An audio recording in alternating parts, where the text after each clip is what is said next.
Good morning students. पिछली बार हम लोगों ने गैसीय पदार्थ का घनत्व एवं मोलर द्रव्यमान देखा था।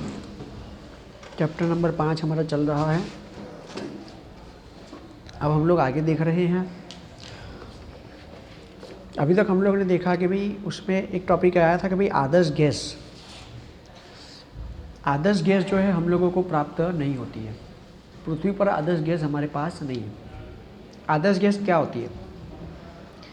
आदर्श गैस वो होती है जो बॉयल का नियम, चार्ल्स का नियम, ठीक है, और गैसों के सारे नियमों को जो है वो पालन करती हो, और उसे हम लोग आदर्श गैस कहते हैं।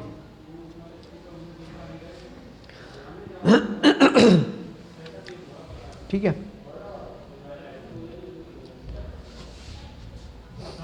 कि भाई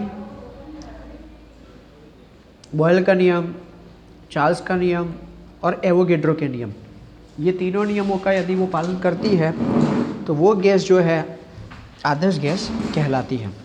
लेकिन पृथ्वी पर हमारे पास ऐसी कोई गैस नहीं है। हाँ, जो दूसरी गैस है उन्हें हम लोग वास्तविक गैसें कहते हैं। वास्तविक गैसें उच्च तापमान पर जो है वो आदर्श गैस की तरह व्यवहार कर सकती हैं, लेकिन वो आदर्श गैस होती नहीं है, वो होती हैं वास्तविक गैसें। अब हम लोग नेक्स्ट बात कर रहे हैं टॉपिक 5.6.2।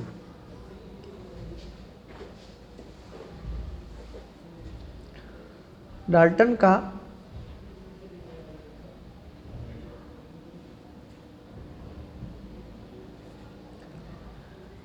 आंशिक दाब का नियम।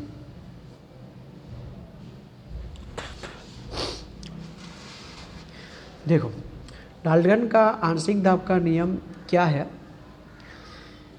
कि भाई अन्य क्रिया से विहीन गैसों के मिश्रण का कुल दाब प्रत्येक गैस के आंशिक दाब के योग के बराबर होता है। मतलब कि जब हम लोग गैसों का मिश्रण लेते हैं, हम लोगों को ऐसी गैसों का मिश्रण लेना है कि भाई वो गैसों को मिश्रण करने के बाद वो सारी गैसें एक दूसरे में प्रक्रिया न करती हो।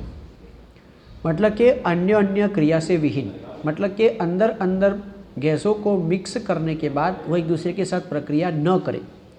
ऐसी गैसों का जब हम लोग मिश्रण लेते हैं तो उन मिश्रण का जो दाब मिलेगा, कुल दाब, वो प्रत्येक गैसों के आंशिक दाब के योग के बराबर होगा। जैसे कि आप लोग 10 बार कोई एक गैस लाए, 5 बार कोई दूसरी गैस लाए, 10 बार तीसरी कोई गैस लाए, अब तीनों गैसों को मिश्र कर दिया तो तीनों गैसों का दाब जो है वो जो है बढ़ जाएगा, कुल दाब हो जाएगा। अब वो कुल दाब किसके बराबर होगा? कभी पहली वाले का 10 था, दूसरी वाले का 5 और तीसरी वाले का 10 था, तो टोटल जो है वो 25 बार दाब हो जाता है। ठीक है, तो इसे हम लोग जो है वो डाल्टन का आंशिक दाब का नियम कहते हैं। अब प्रत्येक गैस के आंशिक दाब के योग के बराबर होता है। प्रत्येक गैस का आंशिक दाब मतलब उसका खुद का दाब, आंशिक दाब मतलब उसका खुद का दाब। जैसे कि अगर हम लोग बात करें कि मैं यहाँ पर गैस ले रहा हूँ 1 नंबर, ये है गैस 2 नंबर, ये है गैस 3 नंबर, और उनके आंशिक दाब है P1, P2, P3। ये उनके प्रत्येक के क्या है? खुद के, मतलब आंशिक दाब।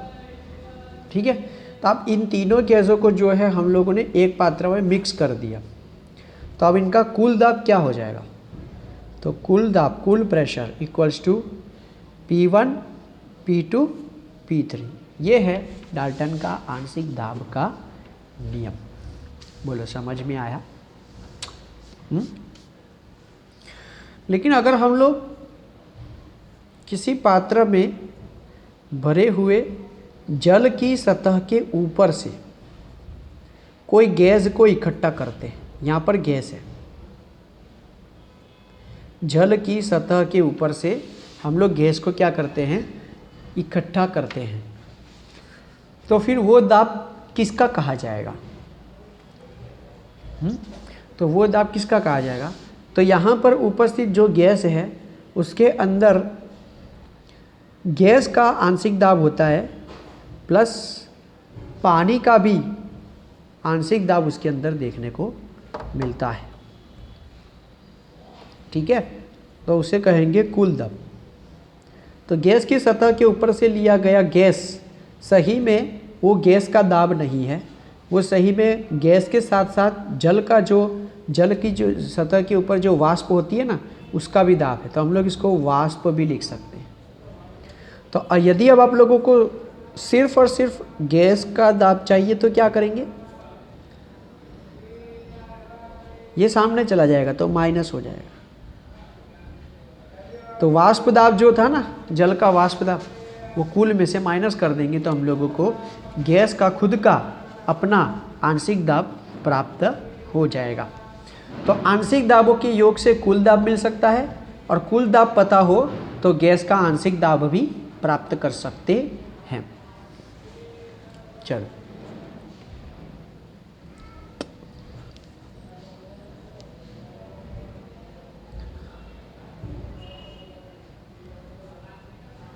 मोल अंश के रूप में आंशिक दाब।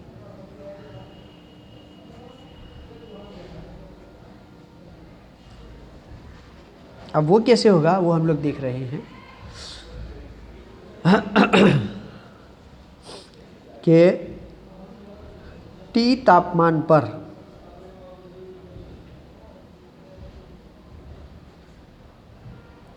V आयतन वाले पात्र में 3 गैसें जिनका आंशिक दाब P1, P2 और P3 है वो रखी गई है।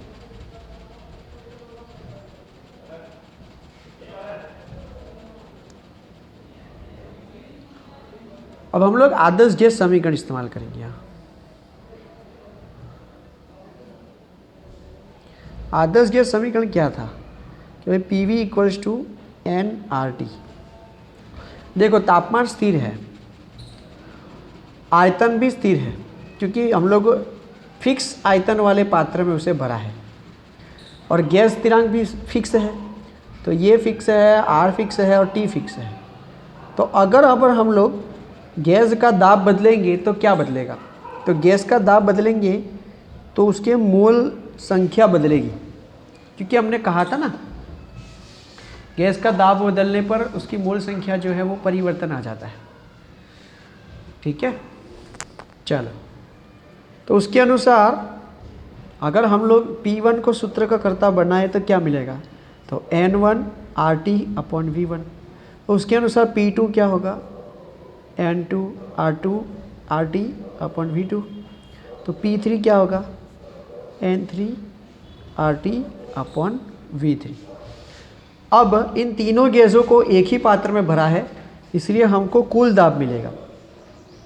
तो कुल दाब क्या मिलेगा, तो इन आंशिक दाबों का योग, इनके मूल्य रख देते हैं। P1 बराबर है N1 RT upon V1, sorry V तो स्थिर है, V में कोई परिवर्तन नहीं है, plus N2 RT V, N3 RT V।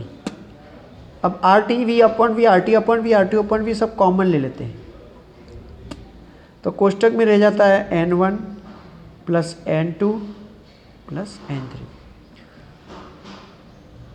तो ये जो मोल है वो कुल मोल है। ठीक है, तो हम लोग N कुल मोल कर देते हैं, तो nRT अपॉन V हो गया। तो P total equals to N total RT upon V। हम लोगों को ये सूत्र मिला। लेकिन यदि हम लोगों को मोल अंश चाहिए तो क्या करेंगे, मोल अंश क्या होता है, मोल अंश मोल बट्टे कुल मोल होता है, मोल बट्टे कुल मोल। तो कुल मोल हमारे पास है, तो मोल हम लोगों को लेना पड़ेगा इन तीनों में से कोई भी एक। मानो कि हम लोग पहला ले लेते हैं, तो मोल बट्टे कुल मोल कैसे होगा, जब N1 बट्टे कुल मोल करेंगे, अर्थात P1 बट्टे P कुल करेंगे, तो दोनों का क्या ले रहे हैं हम लोग, भाग ले रहे हैं। P1 अपॉन P कुल। P1 का क्या है मूल्य, N1 RT अपॉन V, जबकि P टोटल क्या है, N कुल RT अपॉन V। V भी गया, RT गए, तो P1 अपॉन P कुल equals to N1 upon N कुल। अब मोल बटे कुल मोल क्या होगा, मोल अंश किसका, 1 नंबर का। समझे? हाँ, तो अब इसका आंशिक दाब कैसे मिलेगा कि मोल अंश गुणे कुल दाब। 1 लिखोगे तो 1 हो जाएगा, 2 लिखोगे तो 2 हो जाएगा, 3 लिखोगे तो 3 हो जाएगा, I लिखोगे तो I हो जाएगा।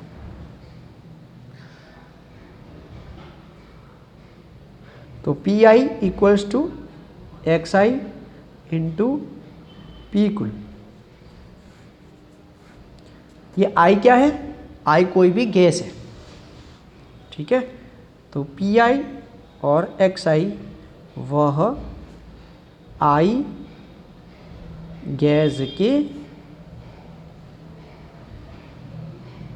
क्रमशः आंशिक दाब एवं और मोल अंश है।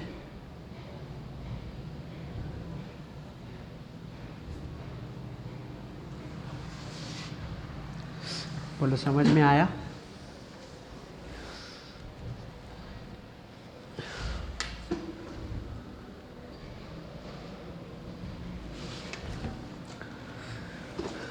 चलो, तो ये था हम लोगों का डाल्टन का आंशिक दाब का नियम।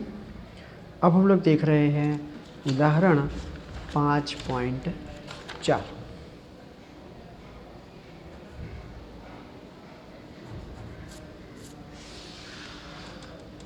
एक नियॉन डाइऑक्सीजन मिश्रण में, मतलब कि नियॉन गैस और डाइऑक्सीजन गैस मिश्रित की गई है।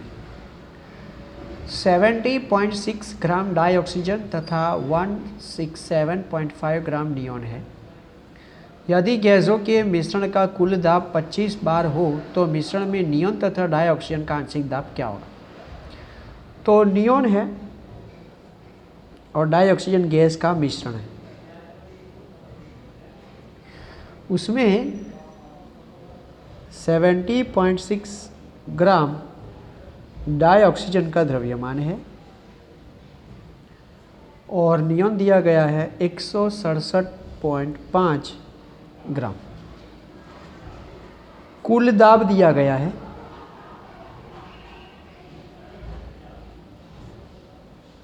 25 बार।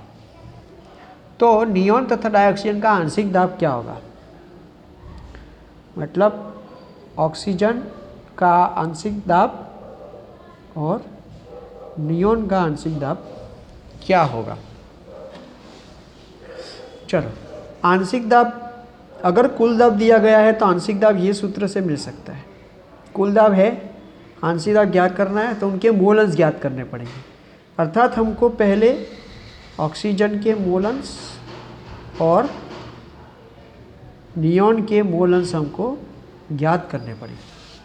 अब मोल अंश कैसे ज्ञात होते हैं, मोल बटे आणवीय द्रव्यमान। तो पहले हम लोगों को मोल बटे आणवीय द्रव्यमान से मोल अंश मिलेगा। ऑक्सीजन का मोल अंश कैसे मिलेगा, तो ऑक्सीजन का द्रव्यमान बटे ऑक्सीजन का आणवीय द्रव्यमान। ऑक्सीजन का द्रव्यमान है 70.6, ऑक्सीजन डाइऑक्सीजन का द्रव्यमान है, 1 का 16 होता है तो 2 का कितना होगा, 32। तो हमको मिलेगा 2.21 ऐसा, ठीक है। तो हम लोगों ने ज्ञात किया है द्रव्यमान बटे आणवीय द्रव्यमान, ठीक है, ये मोल मिल गया। चलो अब नियॉन के मोल, तो नियॉन के द्रव्यमान बटे नियॉन का आणवीय द्रव्यमान। नियॉन का द्रव्यमान है 167.5 और इसका आणवीय द्रव्यमान है, इसका परमाणु क्रमांक 10 है तो 2 गुना तो 20 होगा। ठीक है, तो इसका जवाब मिलेगा 8.375 मोल।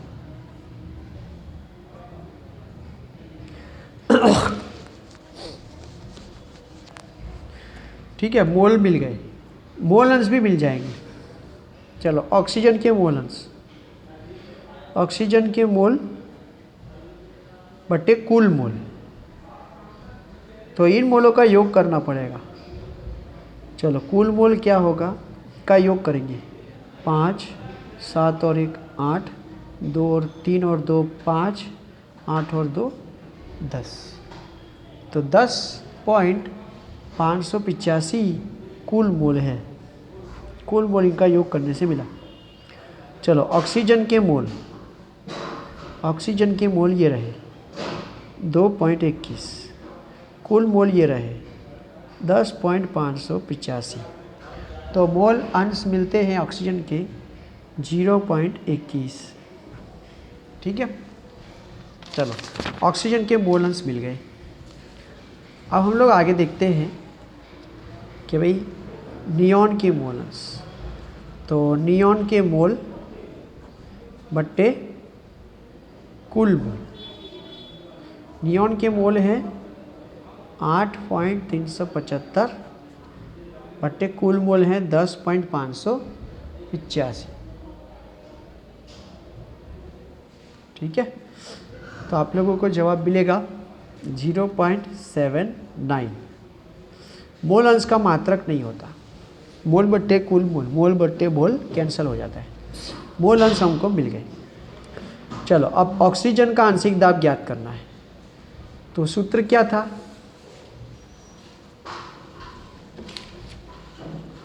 कि भाई जिसका भी आंशिक दाब ज्ञात करना है उसका मोल अंश गुणे कुल मोल करना पड़ेगा, गुणे कुल दाब लेना पड़ेगा। तो उसी का मोल अंश, ऑक्सीजन का आंशिक दाब ज्ञात करना है तो ऑक्सीजन का ही मोल अंश लेंगे और ऑक्सीजन और कुल दाब लेंगे। ऑक्सीजन का मोल अंश हमको मिला है 0.21 और दाब है 25 बार। चलो मल्टीप्लाई करो, 5.25 बार ये ऑक्सीजन का आंशिक दाब। चलो अब नियॉन का आंशिक दाब, तो नियॉन के मोल अंश गुणे कुल दाब, नियॉन के मोल अंश हमको मिले 0.79, कुल दाब है 25 बार, मल्टीप्लाई करो 19.75 बार। ठीक है, तो इस तरह से जो है हम लोग आंशिक दाब ज्ञात करते हैं।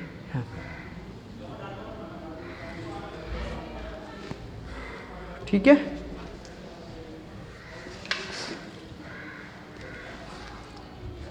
चलो अब ये हो गया आप लोगों का डाल्टन का आंशिक दाब का नियम और उसके ऊपर से एक सवाल।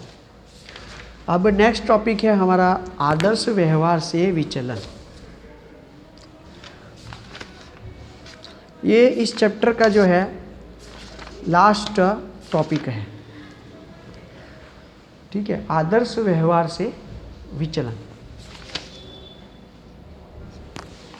इसके लिए मैं एक काम करता हूँ, एक नया ही जो है वो वीडियो तो नहीं बनाने की ज़रूरत है क्योंकि ये बन जाएगा,